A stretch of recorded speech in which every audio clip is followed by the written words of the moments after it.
This shouldn't be enough. A flame this small shouldn't be able to do anything significant. It's weak, it's tiny.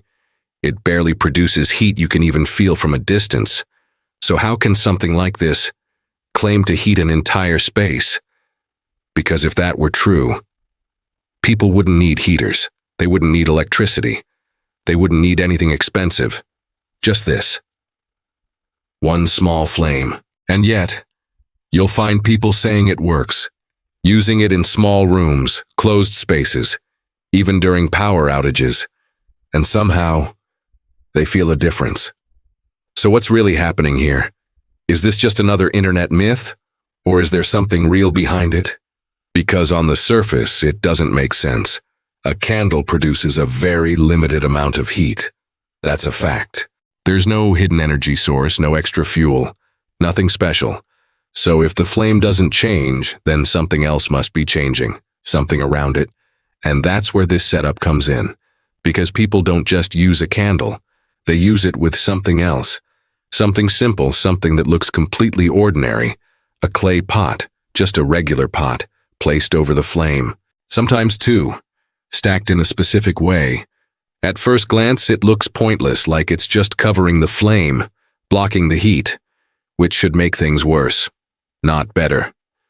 But after a few minutes, something strange starts to happen. The pot begins to warm up, slowly, then more and more, until it becomes hot to the touch, much hotter than you'd expect. And not just in one spot, but across the entire surface. So now the heat isn't just coming from a small flame anymore. It's spreading, radiating outward, filling the space around it. And this is where people start to notice a difference. Because instead of a tiny, focused heat source, and you now have something acting like a radiator. But how? Because the flame didn't get bigger. It didn't become stronger. So how does covering it with a pot make it feel more effective? Is it actually producing more heat, or just using it differently? Because if it's the same amount of energy, then this shouldn't be possible unless the problem was never the heat itself, but how it was being used. And if that's true, then this simple setup isn't creating energy. It's changing how that energy moves. And once you see that, this stops looking like a trick and starts looking like a system. But before jumping to conclusions, we need to understand one thing first, because this is where most people get it wrong. They think this setup can replace a real heater. And that's not true, at least not in the way they expect. So what does it actually do, and why does it feel warmer, even when the flame hasn't changed? So what's actually happening here? Because the flame didn't get stronger. It's the same candle, same size, same energy. Nothing increased, and that's the key point. This setup does not create more heat.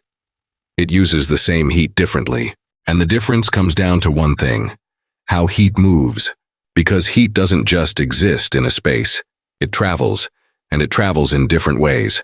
From a candle flame, most of the heat rises straight up. Hot air goes upward, quickly, and escapes, which means most of that heat never reaches you. It's wasted, gone into the air above. So even though the flame is producing heat, you don't really feel it. Now add the clay pot, and everything changes, because now that rising heat gets trapped. Instead of escaping, it hits the pot, and the pot absorbs it, slowly at first, but continuously. The heat builds up inside the material, and this is where the real shift happens.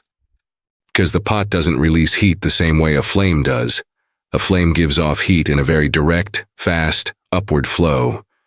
But the pot stores that heat, then releases it gradually, in all directions. Not just up, but outward, sideways, even slightly downward. And that changes how it feels in the room, because now, instead of heat escaping instantly, it spreads, more evenly, more steadily. So even though the total heat hasn't increased, the usable heat has, and that's why people feel warmer. Not because there's more energy, but because less of it is being wasted. Now think about the surface area. The flame is small, very small, but the pot, much larger. So when it heats up, it becomes a bigger source of warmth, like turning one tiny point of heat into a wider, softer glow. And this is exactly how radiators work. They don't create heat, they distribute it. And that's what this setup is doing, in a very simple way. Now, if you use two pots, stacked together, the effect increases.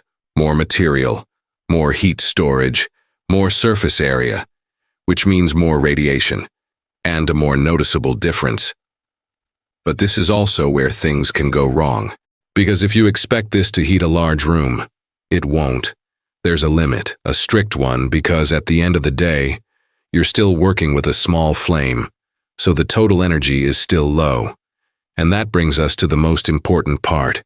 Because this setup works, but not in the way most people think, and if you misunderstand that, you either overestimate it or completely dismiss it. So where does this actually work best? And when does it become useless? So where does this actually work? And where does it fail? Because this is where most people get misled. They see this setup and think it can replace a real heater, heat an entire room, maybe even a house, but that's not how this works. Remember, the flame didn't change. The total heat is still limited. So if the space is large or poorly insulated, that heat spreads too thin and disappears fast, which makes the whole setup feel useless. But in a small space, that's where things change.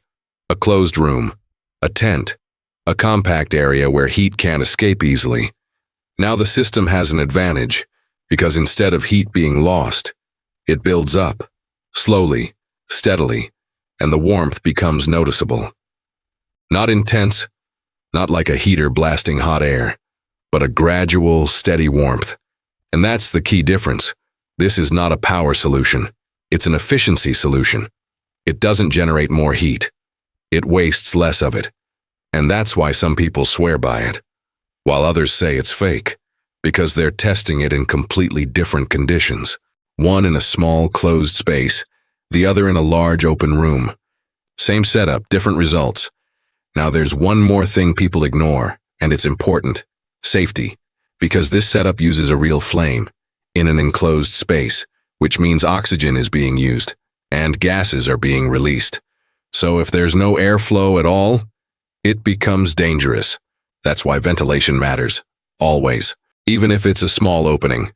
So the goal is balance, keep the heat in, but not completely sealed, because this isn't just about warmth, it's about using it safely. Now step back and look at this again. A tiny flame, that seemed almost useless, becomes noticeably more effective, with just a simple object, not by increasing power, but by changing how that power is used. And once you understand that, you start seeing the same pattern everywhere. Small energy, used the right way, can feel much bigger than it actually is. If you like simple setups that completely change how things work, there are a lot more like this that people either misunderstand or ignore completely. So if you want to see those, hit subscribe. And if you've ever tried this setup, tell me where you used it, small space or large room. That's where most people get completely different results.